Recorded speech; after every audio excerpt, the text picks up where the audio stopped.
নমস্কার বন্ধুরা, আমরা এখন আছি এই মহদীপুর ব্যারেজ। আর এই দেখতে পাওয়া যাচ্ছে আমাদের ভারতের শেষ সীমান্ত। এখান থেকে আমরা যাব নতুন যে জায়গাটা হয়েছে পেহেলগাঁও, এটা দিয়ে আমরা চললাম সেই রাস্তা।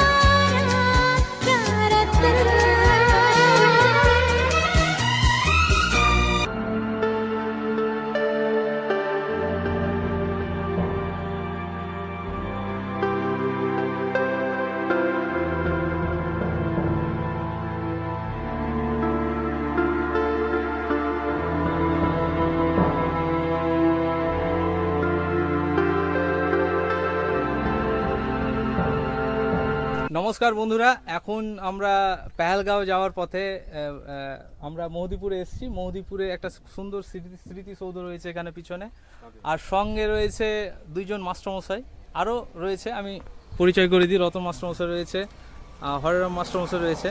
তো মাস্টারমশাই কেমন লাগছে আজকের দিনে? তো ঘুরতে বেরিয়ে, হ্যাঁ, সে আমরা মে দিবস উপলক্ষে ঘুরতে বেরালাম। হ্যাঁ, ঘুরতে বেরিয়ে যাব মিনি পেহেলগাঁও। হ্যাঁ, তার রাস্তায় আর দেখলাম मन के जीते जीत है।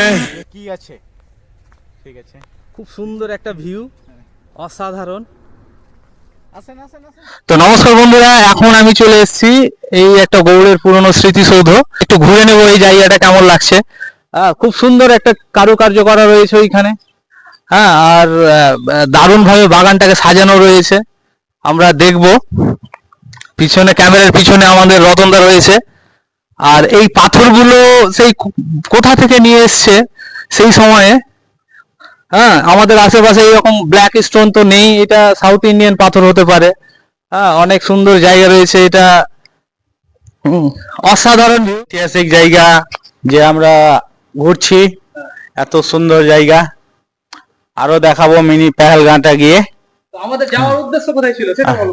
আমাদের যাওয়ার উদ্দেশ্য ছিল মিনি পেহেলগাঁও। ফার্স্ট আমাদের কালকে হলো যে এই যাব বাংলাদেশ ঘুরতে। বাংলাদেশ যাওয়ার জন্য যে আমাদের পাসপোর্ট ওটাই ছিল না, তার জন্য আমরা আসলাম। হ্যাঁ, আমার নেই পাসপোর্টটা। আর এইসে আমরা মিনি পেহেলগাঁও যাব এখন, যেটা এখন মালদায় সব থেকে ভাইরাল জায়গা।